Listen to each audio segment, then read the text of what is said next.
So here I am in my garden, and we got all these wood chips that we're going to turn into mushrooms. Rain started to come, and I wasn't thinking clearly when the drop first happened, so we ended up with a whole bunch of moisture in the top layer and a whole bunch of mold, which we don't want. We're growing fungus, but that's not the fungus I want to grow. And over here, we have our spawning operation. So this is sort of a bad situation here, is that this is the spawning situation. Obviously, you can see some bleach and some soap and stuff like that. This isn't normally here. But this 55-gallon drum is full of straw and wood chips that we have soaked in a lime bath to pasteurize. That's going to and also this device, after we've flipped it and drained it, becomes a chamber that we run our spawn in. So we take a spawn bag and we put it inside this chamber with the substrate that has been sterilized, or pasteurized, I should say. And then it's sealed. It's hermetically sealed. It's got micropore tape so it can breathe. But this is a relatively contained environment for us to turn a spawn bag that we get from one of the other local mushroom farms into a whole barrel full of spawn that allows us to inoculate bulk substrates. That's the goal, is to grow lots and lots and lots and lots and lots of mushrooms in a small space. Right now we're here in the suburbs. As you can see, this is our house in the suburbs. We don't have a lot of space. We are definitely going to be moving to a farm at some point. Oh, the moon's coming out. Beautiful. However, right now, this is the space that we've got to work with, and that's permaculture, baby. That's permaculture, baby.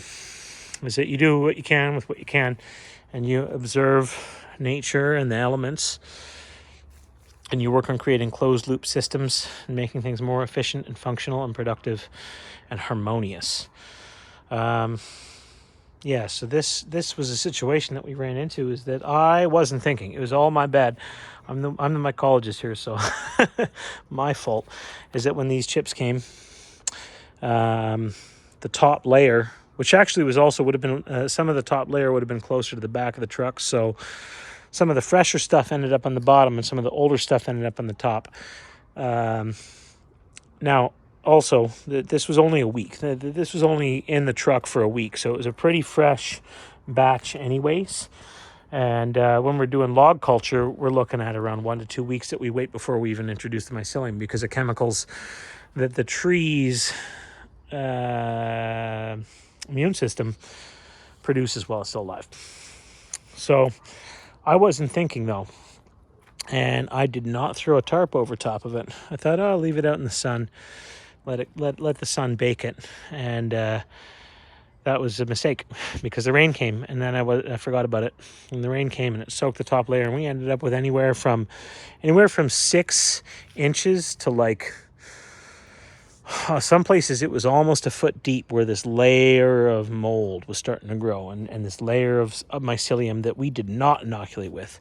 So here's something that I realized, I knew it, but I remembered it, is that when you are doing outdoor mushroom farming, water that's coming out of your tap is actually a lot better than the water that's coming from the sky.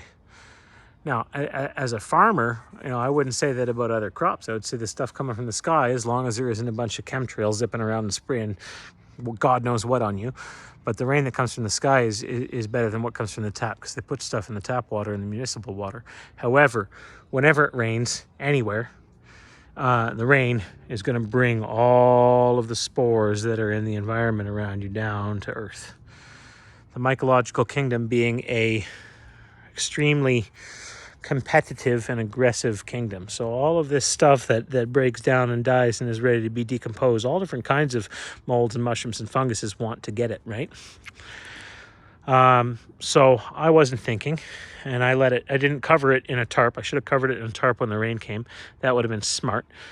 But but I also let it sit for a few days, and I didn't spread these chips out. I should have spread them out further from the very beginning and put them on put them in the sun so the sun could hit them evenly, and also so that the gases didn't build up inside of it, and we didn't create anaerobic conditions, and we didn't grow a bunch of other wrong kinds of fungus too, right? So contamination is a challenge that you're going to run into.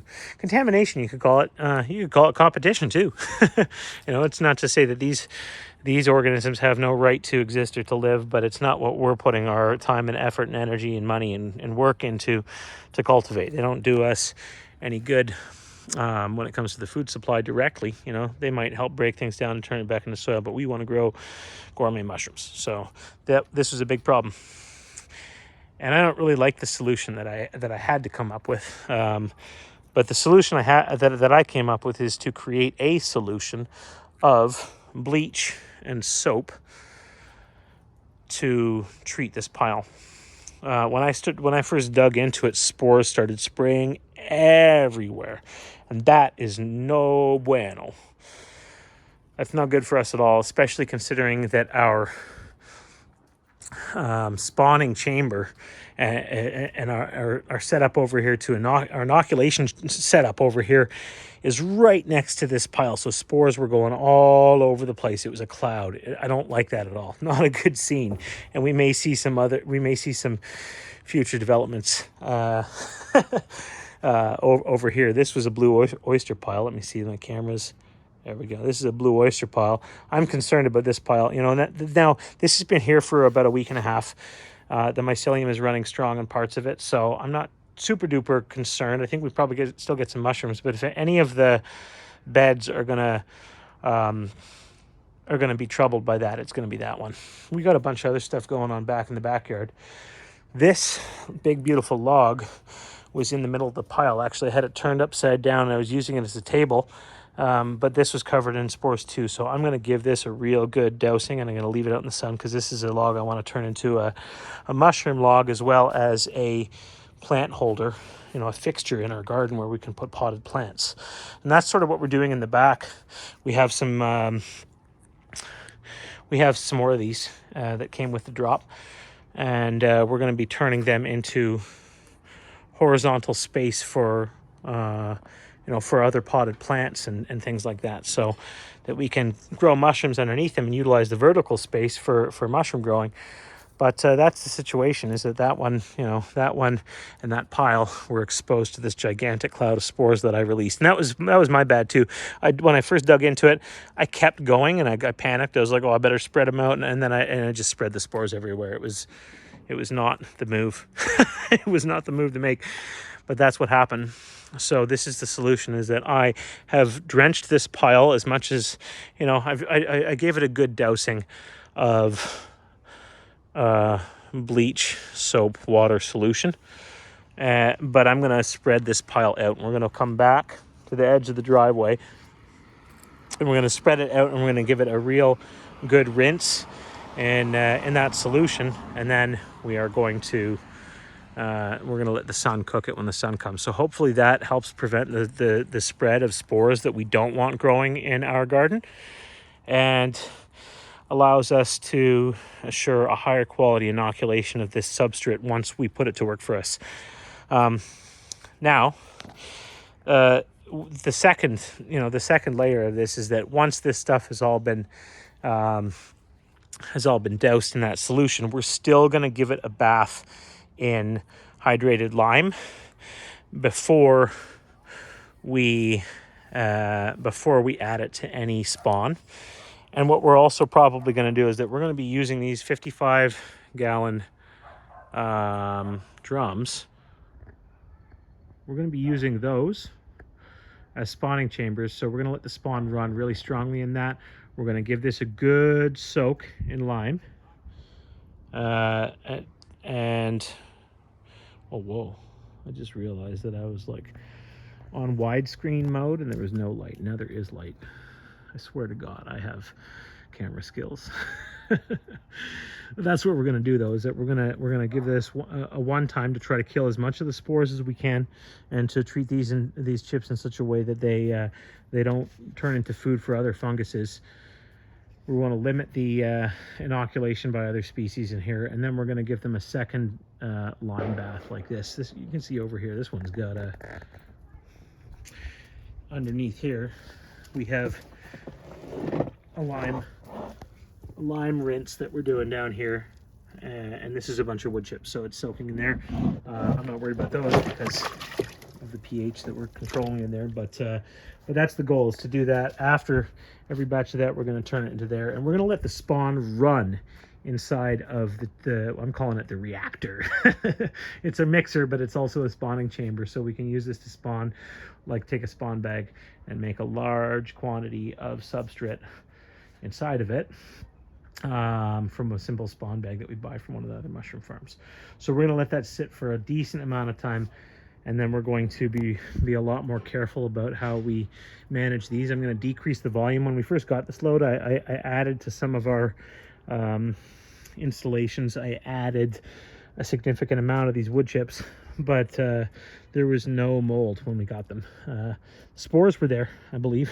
Some of the spores were probably there, but that's the situation, is that I'm going to reduce the quantity of these. I'm going to treat them once, and then I'm going to treat them again before we add them to anything else. And before we utilize these, I'm going to make sure that we add a significant amount of well-colonized spawn. We'll tilt the ratio in our favor to make sure that there's a lot of spawn and not so much of these, and that these have been treated well to try to achieve optimal results. This is the way that I like to do mushroom farming myself. I'm not really into the bags. I don't have a facility for that. Even as I scale up, I plan to do things differently. I do not really intend to do bag culture, as much as I know that people are getting great results and success with that. I just don't find it fun. To me, it's just not that much fun. I prefer I prefer log culture. Obviously that's more of a natural situation. It's not really, when you're doing logs, you're not necessarily harvesting consistently.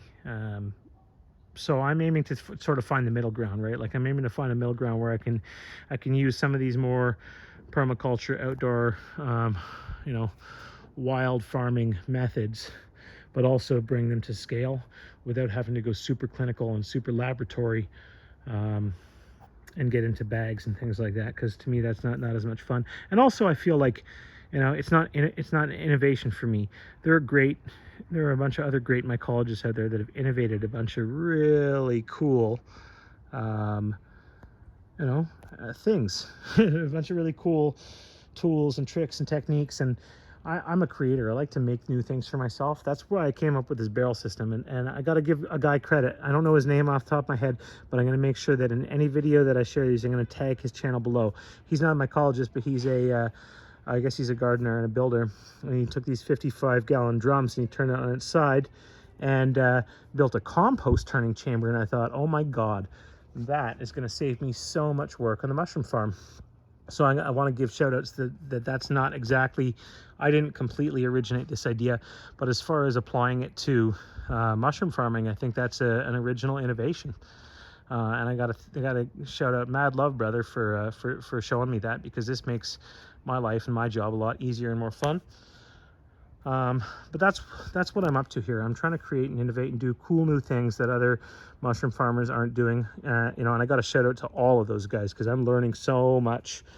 I'm learning so much from seeing other people building their mushroom farms. I got a shout outs to those guys. So mad love to you all, to all people of planet Earth. We're over here, Renegade Spores in Ontario, Canada, right now. Doing doing a whole lot of volume here in a real small space. That's the intention, and eventually we're going to buy a farm, but here's a little home in Ontario. Stay tuned, and yeah, give us a like and a comment. We're just getting started. This is like pretty early in the game for us, and we don't have a lot of traction here on YouTube or over on actually Instagram's starting to take off, but we're so focused on the the actual work that we could use all the support we can on the socials. Take care, everybody. One love.